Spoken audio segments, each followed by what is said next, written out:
పచ్చి గాడి దవడ ఎముకతో ఫిలిస్తీన్లు కొట్టి శవాలు గుట్టబోసినవి. నీ రేంజ్ అంటే కోట గోడ అడ్డ గడియలు ఓడబెక్కి సిరినవి. అందుకే గతంలో ఒక పెద్ద ఫ్లెక్సీ చేసి మా ఇంట్లో పెట్టా. చిన్న గుడిసి లాంటి కొంప ఉన్నప్పుడు అందులో ఉండేది. అందులో ఏమని తెలుసా? ఆత్మీయ జీవితంలో కన్నీరు కార్చకపోవటమే ఆడింగితనం అని రాసిపెట్టా. డైనింగ్ టేబుల్ దగ్గర నీవు తిండిపోతువైతే గొంతు కత్తి పెట్టుకొని రాసిపెట్టా. వారానికి 5 రూపాయలు సంద వచ్చే టైంలో ఈ మాట యేసుప్రభు చెప్పాడు నాకు. 20 సంవత్సరాలు విదేశాల్లో పనిచేసిన రాని ఆశీర్వాదం. నేను ఎందుకో బెంజమిన్ సి కొమన్ బెల్లయ్య గారికి బాగా నచ్చాను. నా యవనకాలం నుంచే నన్ను చాలా ప్రేమించేవాడు, ఇష్టపడేవాడు. ఎక్కడికప్పుడు అరే నువ్వు రారా ఒక సంతకం పెట్టరా, నీకు ఏది వెళ్తా తీసుకెళ్ళరా అనేవాడు. అంకుల్ వద్దు అంకుల్ అన్నాడు. ఎవరు సైకిల్ ప్యాచ్ పడిపోతే తెల్లారిపోతున్న పలానా గ్రామానికి వస్తానని చెప్పి నీలో పంచర్ అయిపోయింది. అలాగ పొరబడి రాత్రి అంతా 2 రూపాయల కోసం ఏడ్చిన బతికింది. బ్రీఫ్ కేసు ఉంది కూడా, అరిస్టో కార్డు ఎక్కడ తగ్గల, ఏ క్లాస్ వెళ్ళి ఎదరు మంచి టిప్ టాప్కి వచ్చాడు స్టేజీ మీదకి. నేనున్నా నా కూటంలో. ఎవరు భలే ఉన్నారు బాబు, సూట్ కేసు సఫారీ సూటు బేబచ్చంగా ఉంది. ఆ బ్రీఫ్ కేసు కూడా తెచ్చి ఇక్కడ పెట్టుకున్నాడు. డబ్బులుండి ఉంటాయి బాగా, సూట్ కేసు వదులుతలేదు, ఎవరికి ఇస్తలేదు పెద్ద మనిషి అనుకున్నాను. 4 వందన వచనాలు చెప్పి స్తోత్రాలు చెప్పిన తర్వాత సూట్ కేసు ఓపెన్ చేసి పిచ్చెక్కిపోయింది. అంతే. సంసోను 1000 మంది సర్దారులను చంపి ఒక గాడి దవంగా చెత్త కొట్టేసి శవాలు కొండలా కుప్పలాగా అవతల పడేసి యువతలకు వచ్చి ఫోటోషూట్ పెట్టి విలేకరుల సమావేశం పెట్టి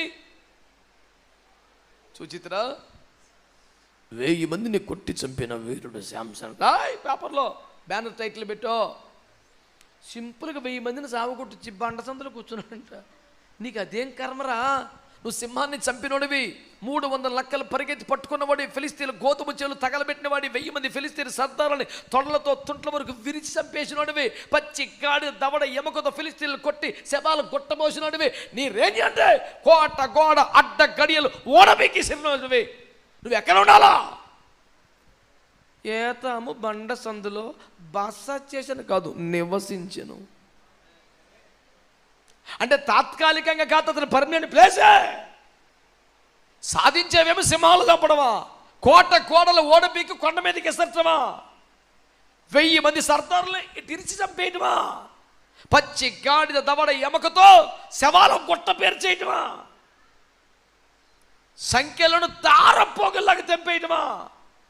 ఇన్ని బీభత్సాలు చేసి వచ్చి సింపుల్గా ఎక్కడ ఉన్నాడు? కొండ సందులో ఒదిగి ఉండడం, తగ్గి ఉండటం, దాగి ఉండటం చేతకట్లా చాలా మందికి. ఇడు 10 రూపాయలు పనిచేయడు, అడవుడు మాత్రం బీభత్సంగా ఉంటుంది. అర్థమైన స్తోత్రం చెప్పండి. శాంసన్ కనబడుతున్నాడా మనకి? గొలియాతును ఒక్క దెబ్బకి చంపి తలకాయ నరికి ఆడి కత్తి ఒక చేతిలో, ఆడి తలకాయ ఒక చేతిలో పట్టుకొచ్చి సౌలు గారి కాలకాడ పెట్టి చేతులు కట్టుకొని సౌలు పంపిన కళ్ళ చోట్లకెళ్ళ పోయి సుబుద్ధి కలిగి పని చేసుకొని చూవచ్చును. అదే మన బ్యాచ్ ఎలా ఉంటుంది? సౌలా సహోదరా, నిన్ను మించిన వాడు రైతుని, నువ్వు భయపడి వరికితివి, గదిలో దాక్కుంటువి, నేను పోయి చంపి తిని తల నరికి తిని తెచ్చి తిని ఏముందువు సింహాసనం వదిలాయి లేకపోతే చంపేతనంటాడు. సింహం అనే చంపితిని గొలియాతునే నరికితిని, నీవెంత సౌలా క్షేమము కోరుకుంటుచువా, పారిపొమ్ము, సింహాసనం వదిలివేయము. కాళ్ళకాడ పెట్టి చేతులు పంచుకొని నువ్వేం చెప్తే అది చేస్తాను మహాప్రభా అన్నాడు. మ్యాటర్ ఉన్నవాడు ఎప్పుడు కుదురుగానే ఉంటాడు. అడవుడిగాడు ఉంటాడు చూడకూడదు, సన్నాసి రకం. చిచ్చి నేను అటు ఉండకూడదు అనుకున్న వాళ్ళు స్తోత్రం చెప్పండి. 60లో కొంతమంది సౌండ్ తగ్గింది ఏంట్రో, మీ ఇష్టం మరి. దేవునికి స్తోత్రం.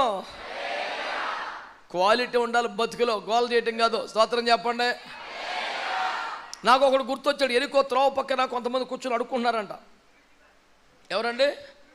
అదే మీకు బైబిల్ బాగా తెలిసింది. దేవునికి స్తోత్రం. దావీదు కుమారుడా నన్ను కరుణించుమయ్యా అని గోలబెట్టి ఏడుతున్నాడు. యేసు ప్రభు వారు అనేక మందిని బాగు చేస్తా వాళ్ళ విశ్వాసాన్ని పరీక్షిస్తున్నాడు. ఈ లోపు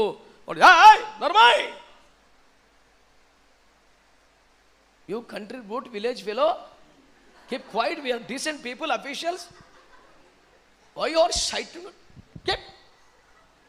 అంటే ఈడెవడీడు నేను ప్రార్థన చేసుకుంటే ఇడ్నని తిడతాడు ఏంటి? ఇడు తెంగరోడు అనుకుంటాను. ఆడు ఇంకా గట్టిగా చేస్తున్నాడు. ఆడు ఉండమ్మా, ఈడు ఎవరో ఈ అడవుడి చెప్పాను అనవద్దని కంట్రోల్. ఇంతమంది అఫీషియల్స్ పెద్ద పెద్ద నాయకులు ఏంటి అడుగుతున్నాం ఏంటి ధర్మజాయ్ ఆయన ఇంకా సౌండ్ పెంచేస్తున్నాడు వాడు. నేను 5-6 రకాల వర్షన్స్ అన్ని రకాల కామెంటరీస్ టెస్ట్ చేశాను. ఆడెవడో ఇక్కడ లేదు, ఏమైనా కామెంటరీలో ఉందేమో, రెఫరెన్స్ బైబిల్లో ఉందేమో. యేసు ప్రభు వారి క్రూసేడ్ని, ర్యాలీని, మీటింగ్ని హ్యాండిల్ చేస్తున్నాడు. ఒంటి చేత రాయ్ సైలెంట్ రాయ్ రాయ్ రాయ్ రాయ్ అని అందరం లైన్లో పెడతాడు. ఎవడు అసలు వీడు కన్వీనరా కాదు, 12 మందిలో ఒకడా కాదు, యేసు ప్రభు సహోదరుడా కాడు, ఎరుకోపట్నం చైర్మనా ఆడేమీ కాదు. మరి ఎవడాడు? అడవుడి. ఈ గుడ్డోడికి సంబంధించినోడు కాదు, యేసు ప్రభు సంబంధించినోడు కాదు, 12 మందిలో ఒకడు, అసలు ఎరుకోపట్నం చైర్మన్ ఆడెవడాడు?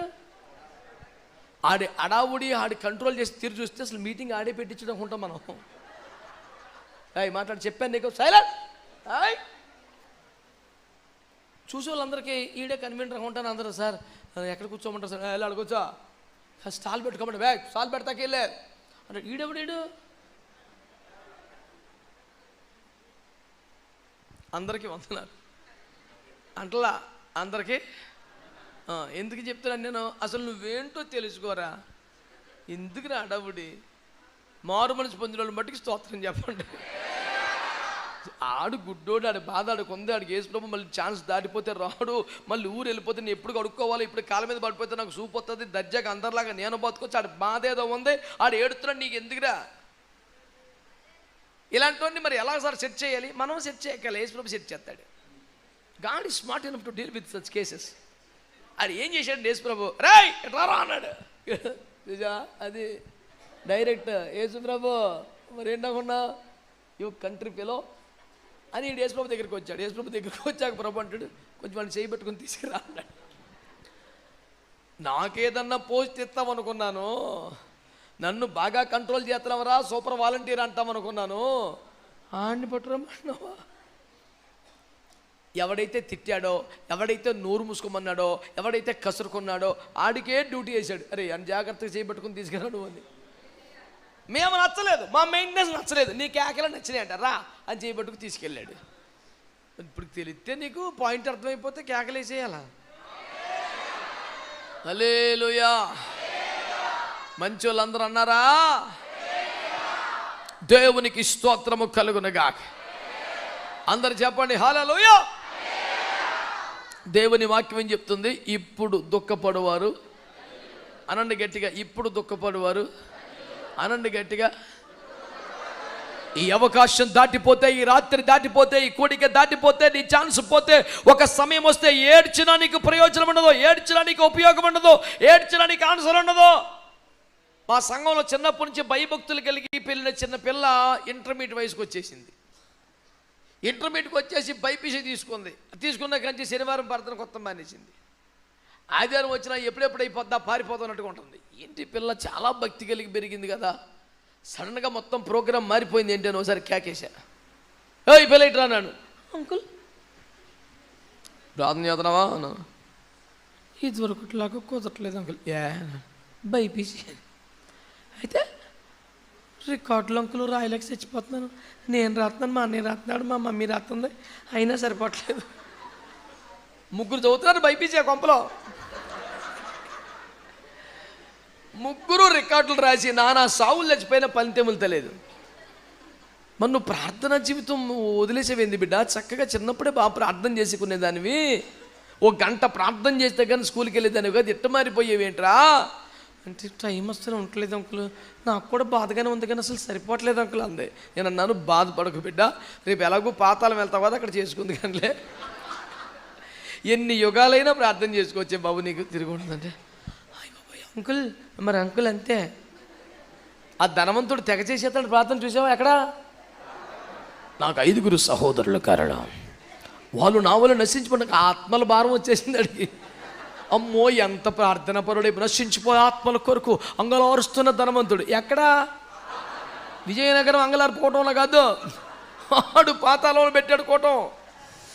నేను అన్నాను ఇక్కడ ప్రార్థనకి రాకపోయినా ప్రార్థన చేసుకుపోయినా పర్లా, ఉత్తినే పాసలు బెదరగొడతారు కానీ ఏం పర్లా, మానేయండి, ఎందుకంటే పాతాళంలో చేసుకోవచ్చు. అక్కడ బాగా అంగలార్చొచ్చు. నేను ఎప్పటికప్పుడు నిప్పెట్టి తగలేస్తూ ఉంటాను. అప్పా ఓ ప్రభు అనొచ్చు నువ్వు. స్తోత్రం చెప్పరే. బాధపడిందా? వామ్మో వద్దనుకుంటే ఇప్పుడు దుఃఖపడువాడు ధన్యులు. దేవునికి స్తోత్రం చెప్పండి ఒకసారి. హల్లెలూయా. దుఃఖపడకపోవడం ఆదాముకు మైనస్ అయింది, దుఃఖపడటం దావీదుకి ప్లస్ అయింది. దుఃఖపడకపోవడం సౌలుకు మైనస్ అయింది, దుఃఖపడటం శాంసన్కి ప్లస్ అయింది. ఏడ్చేస్తే చాలనుకోకు, ఇప్పుడు ఏడితేనే. క్లారిటీ వచ్చిన వాళ్ళు మట్టుకే ఆమేనండి. ఇక రెండో క్లారిటీ, ఇప్పుడు ఏడితే ఓకే, కాకపోతే ఏ పాయింట్ మీద, అసలు ఏ పాయింట్ మీద ఏడుతున్నామని. ఏడు చెప్తే చాలా. ఓసారి దేవుని వాక్యాన్ని పరిశీలన చేద్దాం. 2వ కొరింథీ పత్రిక 7వ అధ్యాయం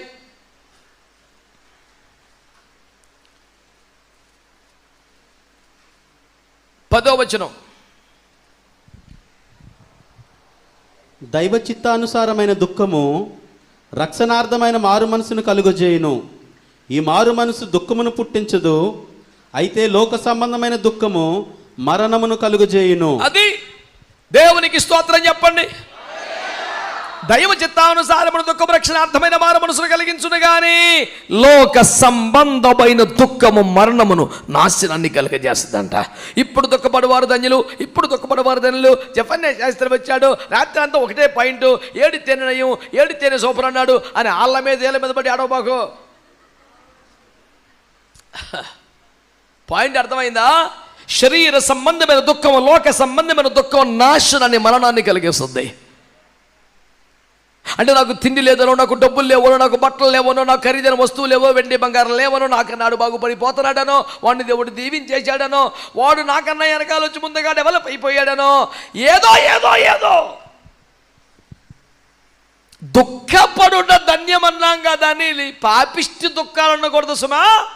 నీ దుఃఖం శరీరాన్ని బట్టి కలగకూడదు, నీ దుఃఖం లోకాన్ని బట్టి కొట్టకూడదు, నీ దుఃఖం అసూయని బట్టి కలగకూడదు. నీ దుఃఖం దైవ చిత్తానుసారమైందై ఉండాలి. అది దేవుడు మెచ్చే కారణమై ఉండాలి, అది దేవుడు చెప్పిన విషయమై ఉండాలి, అది దేవుడు ఒప్పించిన కారణమై ఉండాలి, అది దేవుడు కోరుకున్న దుఃఖమై ఉండాలి. దైవ చిత్తానుసారమైన దుఃఖం అయితేనే మేలు. కానీ వాళ్ళ మీద వీళ్ళ మీద పడి తిండి కోసం, డబ్బు కోసం, పదవి కోసం, అసూయతోనో శరీరాశలతోనో ఏడిస్తే అది నీకు మరణం. చేతకాకపోతే అనే ప్రయోగాన్ని ఏమంటారంటే, ఏడవలేకపోతే మరి ముందే చెప్పొచ్చు కదా, ఆ మాత్రమే ఏడవలేకపోయావేంటి, ఇలాగెందుకు అంటున్నారు అని నేను బాగా ఆలోచిస్తే నాకు యాకోబు గారు అర్థం చెప్పాడు. స్తోత్రం చెప్పండి. ఏడవటమే చేతైన తనమని, ఏడవటమే సామర్థ్యమని, ఏడవటమే మగసిరి తనమని స్వయంగా పరిశుద్ధాత్ముడు అంటాడు. అతడు మగసిరి కలిగి దేవునితో పోరాడి జయించాడు. ఎట్లనగా మలయోధుడా, కరాటేనా, కుంఫునా, ఏమిటా మగసిరి కలిగిన పోరాటం అంటే ఎట్లనగా అతడు కన్నీరు విడిచి ఆయన బతిమాలుకోనేను. ఒక వ్యక్తి సాయంకాలం ఎప్పుడో మోకాలు వేస్తే తెల్లారిపోయిందాక కంటిన్యూగా నాన్ స్టాప్గా ఏడి చేస్తే దేవుడు దాన్ని అన్నాడు, ఆడరా మగోడంటే. అది లోకల్ భాష. యేసు రక్తమే జయం. అతడు మగసిరి కలిగి దేవునితో పోరాడి జయించాడు. అదే ఇప్పుడు మనం ఎవరైనా మగపిల్లలు ఏడ్చారు, ఎవరుగా అంటే ఆడపిల్లగా ఏడిపో నర్మాయి అంటారు జనం. లోకం పరలోకం ఎప్పుడు ఆపోజిటే, సెట్ అవ్వదు. లోకం కరెక్ట్ అంటే పరలోకం తప్పు అంటుంది, పరలోకం మంచిదాన్ని లోకం ఒప్పుకుని చత్తలేదు. ఏమండో మీకు అర్థమవుతుందా? ఆడపిల్లలాగా ఏమిటా ఏడిపో నర్మాయి, మగపిల్లలు ఏడవకూడదు, సిక్కి లేకపోతే సరే నర్మస్గా కంట్రోల్ చేసుకోవాలి, ఎమోషన్స్ అన్ని కంట్రోల్. ఏముంటుంది ఆడపిల్లలాగా నర్మాయి అని అని ఈయన్ని టూరుకోడు, అటు తిరిగి ఆడింగోళ్ళు ఏడుతున్నాడు సన్నాసి అని ఈడికి చెప్తాడు. మళ్ళీ ఈ లోకములో ఏడుపు ఆడింగితనముగా అభివర్ణించబడి అవహేళన చేయబడుతుంది. కానీ బైబిల్ గ్రంథములో ఏడుపు మగసిరితనంగా చెప్పబడుతుంది. అందుకే గతంలో ఒక పెద్ద ఫ్లెక్సీ చేసి మా ఇంట్లో పెట్టా. చిన్న గుడిసి లాంటి కొంప ఉన్నప్పుడు అందులో ఉండేది, నీట్గా రాయించి పెట్టా. అందులో ఏమని తెలుసా? ఆత్మీయ జీవితంలో కన్నీరు కార్చకపోవటమే ఆడింగితనం అని రాసి పెట్టా. యేసు రక్తం వేచి పెద్ద పెద్ద అయ్యగారులు వచ్చినప్పుడు చూసి, అబ్బా అన్న ఏంటి ఇట్టండి పెడతావు నువ్వు? డైనింగ్ టేబుల్ దగ్గర నీవు తిండిపోతూ అయితే గొంతు కత్తి పెట్టుకొని రాసి పెట్టా. నువ్వు అన్నం పెట్టావు, అసలు రమ్మన్నావు, నువ్వు ఇది చూపిస్తాక రమ్మన్నావు అన్నాడు పాస్టర్ గారు. అది చూసుకుంటా తిన్నా అన్నాను. ఇంకేం తింటావు అని కోప్పడిపోయాడు నా మీద. చాలా రాశా, ప్రేమ కలిగిన కొన్న భోజనమే శ్రేష్టం, ఇలాంటివన్నీ ఏరుకొచ్చి ఒక అరడజన్ రాశా. డైనింగ్ టేబుల్ ఎదురుకుండా వచ్చిన ప్రతి గెస్ట్ అవి చూసుకుంటూ తినాలి. యేసు రక్తం ఏం చేయ. హల్లెలూయా చెప్పరే, హల్లెలూయా. హాల్లో కూర్చుంటేమో కన్నీరు అంటివి, డైనింగ్ టేబుల్కి వస్తేనేమో కత్తి పెట్టుకోమంటివి. అసలు నీ ఉద్దేశం ఏంటంటే బైబిల్ ఉద్దేశమే, నాకు సొంత ఉద్దేశం ఏమీ లేదు నాయన. మంచి మంచి వాళ్ళందరూ ఆమేన్ అన్నారా? హల్లెలూయా. దేవునికి స్తోత్రము కలుగునుగాక. అందుకనే చెప్తున్నాడు, కన్నీటి ప్రార్థన చాలా విలువైంది, చాలా శక్తి కలిగింది, చాలా ప్రయోజనకరమైంది, చాలా ఆశీర్వాదకరమైంది. దేవుడు చెప్తున్నాడు, ఒక్క రాత్రి కన్నీరు కార్చగలిగితే, సింపుల్ చెప్తాను స్తోత్రం, పెద్ద పెద్ద లెక్కలేదు. 20 సంవత్సరాలు విదేశాల్లో ఉద్యోగం చేశాడు, ఓవర్ టైంల మీద ఓవర్ టైంలు చేశాడు, పగలు ఎండకెండాడు, రాత్రి మంచుకు తడిచాడు, నిద్ర కళ్ళకు దూరం అయిపోయింది. ఎంత కష్టపడితే 10 సార్లు జీతం కోసి పంపించాడు వాడు. భూమి మీద ఎవడైనా ఒక ఓనర్ దగ్గర 20 సంవత్సరాలు పనిచేస్తే జీతం పెరుగుతుంది తగ్గుతుందా? వీడికి అక్కడికే తగ్గింది. అదొక వెరైటీ. 20 సంవత్సరాలు విదేశాల్లో ఉద్యోగం చేసినా బతుకు బాగుపడలేదు, కానీ బయటకు వచ్చేసి కొండమండ చెంపు దెబ్బలు కూడా పంపించేసి ఫ్యామిలీ అనుకున్న బ్యాచ్నంతా పంపించి ఒక్కడే మిగిలి ఏడితే తెల్లారిపాటికి ఆశీర్వాదం వచ్చేసింది. స్తోత్రం చెప్పండి. దేవుని కృప ఏంటంటే మనకు వారానికి 5 రూపాయలు సంద వచ్చే టైంలో ఈ మాట యేసుప్రభు చెప్పాడు నాకు. 20 సంవత్సరాలు విదేశాల్లో పనిచేసిన రాని ఆశీర్వాదం తెల్లవారులు ఏడితే వచ్చేసింది రాని. ఇక ఆ మొక్కట్టేసుకోండి. అప్పటి నుంచి నా దేనస్థితిని చూసి కొంచెం పెద్ద పెద్ద అయ్యగారులు, రే రారా ఇందులో చేరరా, చిన్న సంతకం పెట్టరా, నీకు ఏదో ఒకటి ఇస్తానరా అంటే, అక్కర్లేదా ఒక రాత్రి ఎడితే తెల్లారపడికి వచ్చేద్దనే ఉంది. నేను ఎందుకో బెంజమిన్ సి కొమాన్బెల్లయ్య గారికి బాగా నచ్చాను. నా యవ్వన కాలం నుంచే నన్ను చాలా ప్రేమించేవాడు, ఇష్టపడేవాడు. ఎక్కడికి కనపడ్డా, రే నువ్వు రారా ఒక సంతకం పెట్టరా, నీకు ఏది వెళ్తా తీసుకెళ్ళరా అనేవాడు. అంకుల్ వద్దు అంకుల్ అన్నాడు. ఎవడు చెప్పి చెప్పి చెప్పి అలసిపోయాడు. చాలా సంవత్సరాల తర్వాత విశాఖపట్నం సుబ్బలక్ష్మి కళ్యాణ మండపం గ్రౌండ్స్లో ఓ సభ జరుగుతుంది, అక్కడికి పోయాను. నేను అక్కడ కూర్చుని రే ఇట్రా అని పిలిచాడు. ఏంటి ఎక్కడ కనపడ్డావు ఏంటంటే, దేవుడు ఇక్కడ సేవ పంపించాడు అన్న. ఇప్పటికైనా పాడేరు చుట్టుపక్కల మనకు బోల్డ్ మినిస్ట్రీ ఉంది, ఓ సంతకం పెట్టు, ఏజెన్సీ మినిస్టర్ చూసుకుంది, కానీ నిన్నే ఇన్ఛార్జిగా పెడతాను, మాకు కూడా నమ్మకస్తులు కావాలి, చిన్నప్పుడు తెలిసిన పిల్లగాడు నువ్వు, చేసుకోరా జాగ్రత్తగా, నీకు బేపచ్చగా ఉంటుంది అన్నాడు. వద్దంకులు నాకు వేరేది ఎవడరీడు. శుభలక్ష్మి కళ్యాణ మండపంలో కనీసం 100 మంది దైవ సేవకులు వింటూ ఉండగా అయ్యగారు చెప్పిన మాట ఏంటంటే, దరిద్రుని ఎవడు బాగు చేయలేడు, అదృష్టవంతుని ఎవడు నాశనం చేయలేడు, నువ్వు రెండో రాకు, నువ్వు పోరాకి అన్నాడు.